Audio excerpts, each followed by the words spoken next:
All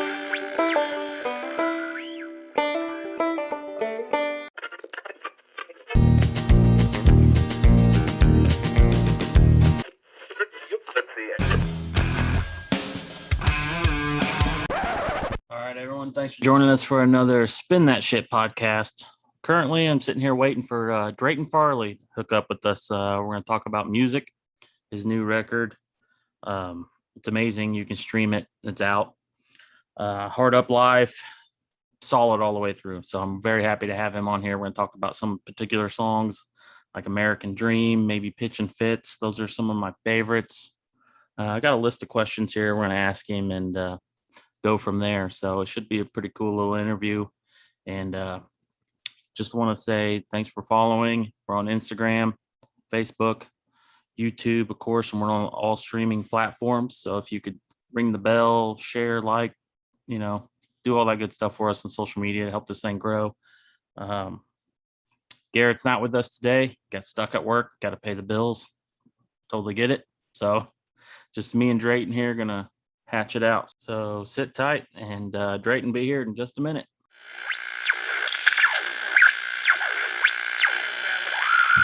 All right, Drayton Farley.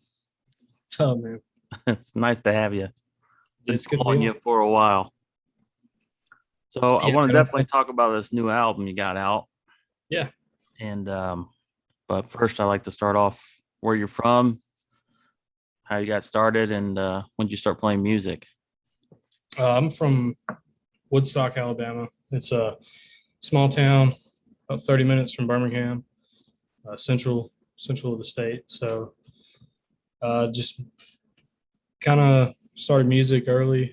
I guess when I started middle school, started playing guitar and never put it down. Just kept playing and teaching myself more, and fell in love with it. So it all started with guitar, and then I guess around high school I started writing my own stuff. So High school. Yeah. I was just through Alabama, actually. I was trying to Okay. think where Woodstock's at. Yeah, I stopped to got my Hank Williams museum shirt.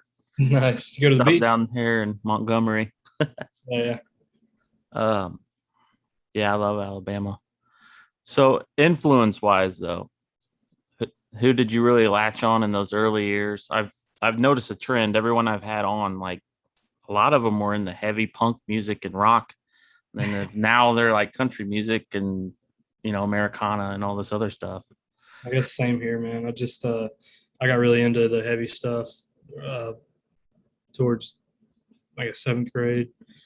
It started with more just rock bands like Seether and Shinedown and stuff like that, and then I discovered like the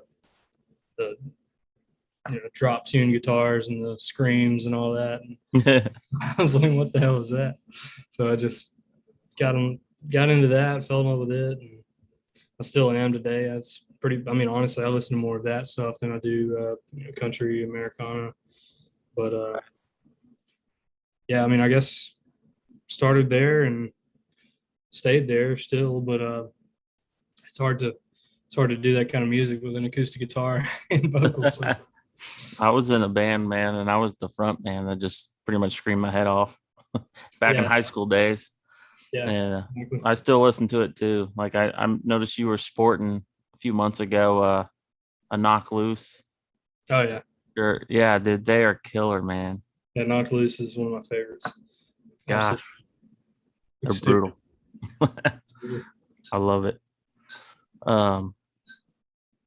Outside of that, you talk about acoustic. As you got, who else? Outside of the heavier genre. Yeah, I mean, I played, metal guitar, and I started on acoustic like everyone else, but went from acoustic to playing metal guitar, and then just went back to acoustic, man. It's been a long time since I've even played electric. But the acoustic world, I mean, I grew up around country music and, folk and stuff like that anyways, just being from the South. And, but it wasn't really until, I guess, high school when I started discovering the not near the anti-mainstream, follower of Yeah. the country thing, the folk thing. Guys like Isbell and Childers and James McMurtry, John Prine, and even some of the more mainstream folkish acts like Mumford and Sons. And so, I mean, I guess all of those people have uh, deep lyrical content, and they're all pretty much rooted to the same genre. I mean, it's acoustic Right. country. Uh, I mean, I grew up listening to a bunch of country like on the radio, but I mean, I didn't really dive heavy off into the country world. Like even with it wasn't until high school that I really got into some of the country legends like Johnny Cash and stuff like that. Uh, but I guess when I did, it just opened up a whole world. So I fell in love with that music, and it's pretty. I mean, I think what happens, like you mentioned, people are really into the heavy stuff, and then this Americana folk thing. If you look at both those genres, the lyrical content usually both are very meaningful. So Right. I have this like vague like face value lyrics. So I think that's the tie between those two. They're two of the genres that primarily they do not lack in lyrical substance. Right. And your record's big on that lyrical. I mean, to me, that's a lot of what, for me, music is. I mean, there's so much out there, and when you boil it down, for me to like it or appreciate it, it doesn't matter what genre. It's normally how I'm affected by the lyrics and the content. Yep. I mean, even the vocals don't even have to be polished. You know what I mean? Like, Yeah, I mean, I some of prefer the it. They stuff. don't. Right. Yeah. It's a weird thing, man. I mean, it's a listening ear. It's like I know a lot of folks just listen to music because it puts them in a mood. It lifts them up, and they're having a shitty day. They can put on pop radio and drive home from work and feel better, and that's cool. That's awesome. Like that's what music is for. But then there's people like us that they demand that the story or the words. Mm-hmm. And there's nothing wrong with either one. I mean, I talk shit about pop country a lot, and it's kind of a funny ongoing joke in the world. But I mean, Yeah. you do it's music, so I mean, I do too, man. I trash it all the time, but yeah, I don't blame them. Go make the money. You know what I mean? and that's what it is, dude. I mean, it can be that, I guess. I mean, it's these dudes, sell out or whatever, and I mean, they're rich. Otherwise, I mean, they probably all grew up poor or lower class. So, and now they can go buy a new 4-wheeler any day of the week. So, Yeah. you know, Instead of sitting down and like, I'm just imagining. I don't have a good singing voice whatsoever. So that's probably why I was screaming back in the day. But as far as writing a song, I feel like a lot of those guys sit down like, what what's going to make a hit, what's going to make money, instead of other guys are like, okay, I want to get this across. I want to, it's more about a feeling or an emotion, not necessarily like this is going to be a hit song. I mean, name a hit song for me, like a radio song. I mean, it's any of them almost. You can go to look at the song credits on Spotify, and it's like 15 people wrote that song. Yeah, it's crazy. Drake, like the rapper, a coworker I had, we were talking about. He listens to rap mainly, and we were talking about the songwriting part of everything. And I was like, well, guys like me, like we generally either do it, we're songwriters, so we write the whole thing ourselves, or excuse me, a lot of times another songwriter in the same realm of genre or sound will, they'll co-write together. But I was like, you look at your mainstream acts like Drake, like I think his number one or one of his top 5 songs on Spotify, there I counted it was like 9 songwriters. That's crazy. Like, dude, 9 people to write this. Like it's that's hilarious. And I mean, it's successful. So I mean, that's cool. Working for him, I guess. I get still, like at some point, this is totally, fabricated. Like none of this is real, you know. Yeah. And that's why I'm more drawn to behind the scenes stuff, or or whatever under the radar. Right. Um, but and that's what I want with this show. That's kind of what I would like, mainly to focus on in all different genres, blues to whatever. Yeah. Yeah. So we were talking about the writing process, and we're big on that on this show. Me and my buddy Garrett, and usually that's one of the main topics that consistently come up. What's your process? You sit down with a guitar, or you write lyrics first, or like kind of walk us through that if you could. I mean, it's almost always lyrics first. So I hardly ever just sit down and start from scratch. It's usually I always have a line or a verse or something, that I've typed into my phone or memorized while I was going about my day at work or whatever. And when I get the time, if I like it, I'll keep it, and sit down and with a guitar at that point, and then start finishing the song. So far, that's been my process. I mean, I'll start with like I said, a verse or even just a one liner, and I'm like, damn, that's good, and I'll hold it, keep it in my back pocket, and when I finally get time to sit down and think about it, I'll strum some chords and figure something out, and then usually the rest of the story will kind of pour out with it. So Yeah. what I found, I mean, it's weird. I don't want to say that I just sat down and write something in one setting, but usually there's a good idea, and then once I do have or take the time to sit down with it, it seems to come out fairly easy. But I mean, that could just be me over the course of like a week or a month sitting with that same idea. You kind of already like you don't really know what the hell you're gonna say, but when it comes time to say it, you do. You know what I mean? Yeah. So when it comes time to write it down, it kind of pours out of it. Yeah, the lyrical content in a lot of your songs, I can kind of envision how you do that now after you're saying that.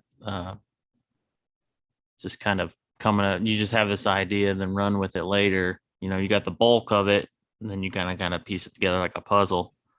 I mean, every song is different too. I mean, it's not always that, and I mean, sometimes it's weird, man. Like sometimes there's some songs I've released that I spent way more time on than I wanted to writing it, and then there's other songs that just literally just came like they were just kind of writing away and not really thinking about it, and then you look back and you're kind of like, damn, did I just write that entire song? Like just it's Pitch and Fits is one that I did that with, and I just kind of sat down and just started writing, and I mean the chord progression for that song is the same four chords over and over and over, front to back, and so musically it wasn't a big deal, but when I started writing it, it just poured out. I mean, it was an easy song to write, and Yeah. American Dream was kind of that way. I think with American Dream, I had the first like two lines in my phone, and they didn't really make sense. So when I sat down, I just started jotting shit out and trying to think about what I was trying to do with the song, and it just quickly came like evident. It wasn't really a political song, but it kind of was. It touched on politics, not really politics, but common subjects within politics, I guess. And I don't know. I was just kind of pissed at work, and having to sit there and grind, and you're One of those days. this one was one of those days, man. Yeah. So, went home and blamed like the American Dream for it. Yeah. No, that one hit home. I think you ruffled some feathers with that one. I think obviously I've seen some posts that you put on there. People were bitching, and Yeah, it was cool. I mean, it's funny because yeah, I had a lot of people bitching, a lot of like you know I guess Republicans coming on there. Yeah, that pissed them off when I told them this was stolen land, yeah. and then a lot of the Democrats were like, "Oh my God, this dude's over here. This is my stuff," and I'm like, dude, I'm not a Republican or a Democrat. Mix it But up. it's funny because it's like kind of shows you like people have way more in common than they think. I have probably the most polarized group of people uh, maybe in the world that both sat here and thought this song was for them. So Yeah. like, well, I mean, turns out like you're the dude that you hate so much. He loves the song too. So I mean, what do you where do you really stand? It was cool to Right. see. I posted that on. I had a bunch of comments on TikTok on that song. There were so many people, man. Like it was crazy seeing I guess the rednecks you'd call it. The guys with the Trump profile picture, and they were like, "Hell yeah, man, this is a country song." And then like at the same time, I have all of these like super uh, like liberal people, and they're like, "Wow, this is a song for us." And I'm like, "Damn, dude." That's to bring the divide together.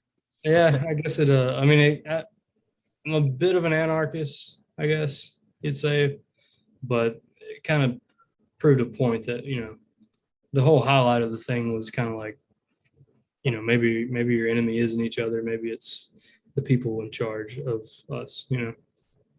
Yeah. That was kind of where I Yeah. was with that song. I mean, I took it like I don't see black and white. Like, there's some people like, oh, he said that, it's over, or And I'm I not don't that pit those way. people. Everyone's story is different, and it's just how you look at it. And you can write a song like that and still be patriotic as hell. I Yeah, mean, yeah. it's okay to look back and be like, okay, that wasn't good. We shouldn't have done that or whatever. And but then at the same be like, okay, I like where we're making progress in this country. We're doing the best we can with what we got or whatever.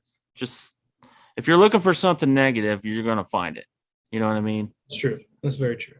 That's how I kind of looked at it. It's like if these guys that are on here complaining, it's just they're set in their ways and they're just not open minded about. And I don't pay it any mind at all. Like I don't really care. And that was kind of the point of the song. That song was my way because when I wrote that song, I was kind of in like mental turmoil about politics and government and everything going on. Uh, so it was kind of my way of just, I guess, getting the fuck over it. You know what I mean? Yeah. Yeah, letting it out. You got to express yourself, make yourself feel better about the day. Yeah, and I thought about, there were some lines in the song too that, like the second verse where I talk about pride from my dying hands. I'm like, I look at that, I think that's cheesy, but I mean, at the same time, there's a huge group of people that live by that code. And Right. they do too, but still, the line itself, like from a songwriter's perspective, I was like, wow, man, you're corny as fuck for putting that in the song. You're gonna go pop before you know it. Yeah, I'm the blue pride. So yeah, I didn't buy the pre-sale yet, or I wasn't. I want to get it in person so I can have you sign it. That's normally what I try and do with guys that come through. Or Yeah, yeah. um, speaking of that, are you got a tour in mind or anything like that set up? I saw Uh, you just played over at WB's for his birthday bash. yeah, that was cool. WB's awesome, man. He's been really good to me. Yeah, he's great.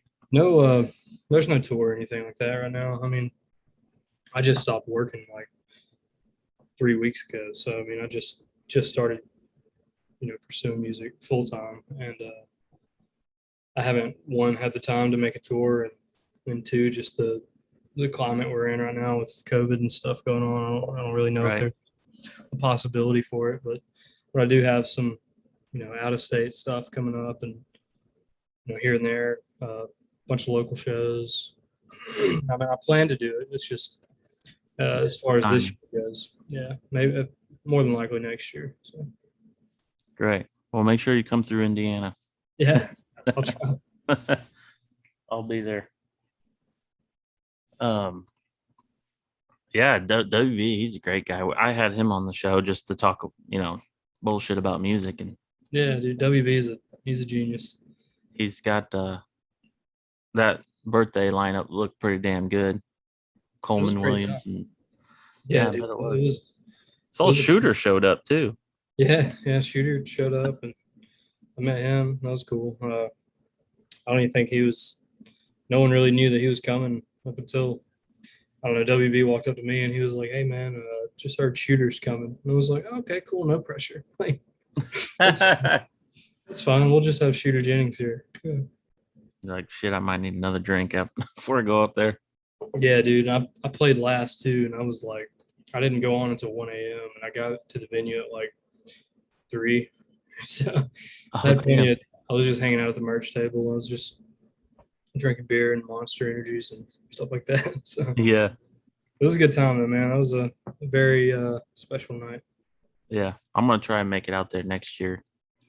Do it, man. Um, I was working, traveling. Uh, yeah, you know how it is. Yeah, I do. What do you do for? Well, now that you're full time, what were you doing? Um, I was working.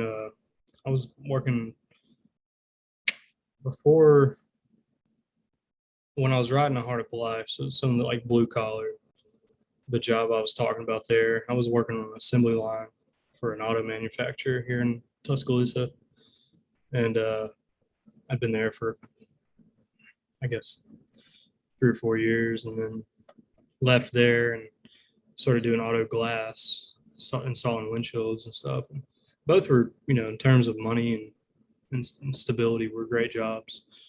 But they just, doing music and especially having like seeing some success from the album and kind of, I guess, putting your name on the map or whatever you want to call Right. it. It was getting really tough to keep clocking in, and so you've got and opportunities are presenting themselves, and you're having people want you to you know go play shows across the country. You got venues hitting you up and promoters and stuff like that. And they're like, "Hey, Yeah. we'd like to bring you here," and I'm like, "Yeah, well, let me see what the boss says." Like that's not gonna cut it, Yeah. So Well, I'm glad just, you. it I'm was just glad you're kind of running fun. with it. Yeah, man. I mean, it's scary. It's totally new. To gamble. I mean, I know people that have came straight out of high school doing music full time, and things were different for them. But I didn't do that. I got a job and started a family, and then saw a little success while continuing to pursue music. And it Yeah. was just very evident to me that music is what I'm supposed to do, and so I bought myself a little time and said, well, do it, give it a shot. I'm 25. I know I'm still young, but I'll be 26 in November, and I didn't really want to hit 30, wondering, what if. So Yeah. It comes fast, man. I'm 35. yeah, yeah, 25 came fast. um. Well, we usually run a couple flyby type questions on here. They can be short answer or long, however. Okay. The first one is an artist that you would like to work with. Um, It doesn't even have to, I guess, be or I'm like even a producer or anything like that. yeah, I mean, I would love to do. I would love to do like a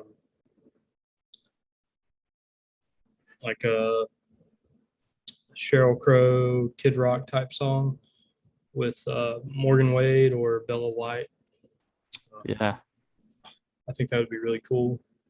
I would also think it would be pretty cool to do a song with Cole Chaney. We've talked about it, so that might happen. But in terms of artists, that would be really cool. Casey Musgraves is a badass too. I yeah, don't know she if is. I'll ever be on her level of Hey, you if never know, man. yeah, but if I ever do, I think that would be a really cool duet. Producers, I mean, everybody wants to work with Dave Cobb, so that would be cool. I think we could cook something pretty cool up, or Shooter even. That'd be cool. Yeah. I was just last week I traveling around. I pit stopped at the Country Music Hall of Fame in Nashville. And on the bottom floor, they had like the craziest selection of the whole. It was just one side of the wall, and it started at the beginning of Musgrave's life to the end. Yeah. And they had some of the coolest shit in there. That was Yeah. my first time ever in there, and I've she never had been. like a quarter of the damn museum was just for her right now. I don't know if it's a rotating thing, but Sure it is. That's yeah. still cool. Yeah, man. I've never been there. I need to go. I've never even been to the Hank Williams Museum, which is terrible of me. I definitely need to go there. um, yeah, the Country Music Hall of Fame, like we were just talking about, I like more of the under the radar type stuff. So I just thought going in there, it was going to be just flooded with pop country stuff, Yeah, and yeah. it really wasn't. I That's mean, there was obviously there's a good section of that, but overall, there's a lot of traditional stuff, the roots stuff, on down to the classics and mixing in bluegrass and yeah, yeah. Jimmy Rogers guitar. I'm a huge Jimmy Rogers fan. Yeah, that's cool. He's That's really cool. he's one of my idols. But another question here: Beatles or Stones? If you had to pick one, kind of an ongoing thing between me and my buddy. I don't know. Probably Beatles. I said Stones at first. Probably Beatles. I saw something maybe a few months ago that was like if the Beatles came out today, like no one would even listen to them. And I was like, damn, that's so true. It's insane. But I don't know. I mean, they're kind of I think pioneers of music in general. So I'd Right. definitely go with the Beatles. Yeah. Garrett said Beatles. I said Stones, but we like both, and I think I appreciate the Beatles more for what they did for music and their creativity side of it. But as Yeah. far as just pitting something on when I'm driving, I would pit the Stones on before I'd pit the Beatles on, just because I like the blues. Um, if you wake up tomorrow on an instrument that you could play just perfectly, what would it be? Banjo. Banjo. Yeah. Nice. Love to shred the banjo. I tried to, I didn't really give it a fair shot, but I started picking around on a banjo and it was Yeah, pretty freaky. There's just that sound, dude. There's something weird. Banjo or pedal steel. both of those are incredible instruments. They're just so weird. Banjos, I play banjo. Uh, I play more now is more clawhammer style, Right. old timey stuff. And then, but when I first started, I was learning three finger scrugs, bluegrass type. But it just wasn't. I don't know. I felt like playing by myself. I always needed to be with someone, and no one plays that around here. You Right. know, Yeah. so I felt like the other one was more just old mountain style, just a guy and his banjo and the holler type feel. You Yeah. know, That's so cool. I went down that road, I mean, both those murder are cool. ballads and stuff. Yeah. I need to pick it up and start doing it. That would be, I don't know, I guess for me, top three would be banjo, pedal steel, and then probably fiddle. That'd be cool. Yep, that's that'd be my exact three in that order. Yeah. Uh, yeah, I got a long way to go on the banjo. I haven't even started, so you're way ahead of me. um, what's an artist that we've been asking this question? We need to reword it somehow. But an artist that you or song that you listen to or you like a lot, and people wouldn't think that you liked it. Just kind of they look at you and judge you a certain way, then be like, wait a minute, his favorite song is Christina Aguilera, or you know what I mean? Something. Yeah, yeah, yeah. I mean, I don't know. I mean, it would probably be something metal, like Knocked Loose. Probably like, Yeah, especially after hearing your songs. Yeah. I mean, This is if that's all you knew of me was my music, then I would say the most surprising thing would probably be Knocked Loose, or something like that. Kubla Khan, some yeah, kind of some really heavy shit. People don't typically. I mean, my stuff's real acoustic and sad and country right. and folk. So Do you listen to the Acacia Strain? absolutely, I love those guys. stupid man. Wormwood was a masterpiece. Yes, it was. Yeah, I never when they come through town, I don't miss their show at all. Yeah, they're sick. Absolutely, those guys, the plot in you. Um, I don't know. There's so many, dude. So many. Um, the last one I got for you is what's your dream with this as far as like what would be the most iconic thing, like for music wise? Um, where do I want it to go if I had it my way? Well, not necessarily that. Obviously, you want to go to the top, but like, what's like something? The question used to be about, all right, what's a good ass time for you? Like, what would you do with your spare time? But I've done switch it to like, what's the best thing you think could happen? Like the pinnacle of your musical career.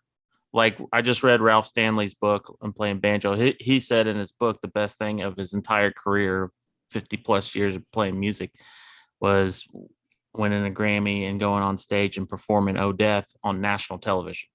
Like that was his, big thing. Yeah, I mean, that would be cool, man. I think that would probably be if I could ever win a Grammy, that would be it. I think that would be You'd as far as feel, my personal goal, I guess. yeah, Uh, do music for a living, maybe being number one.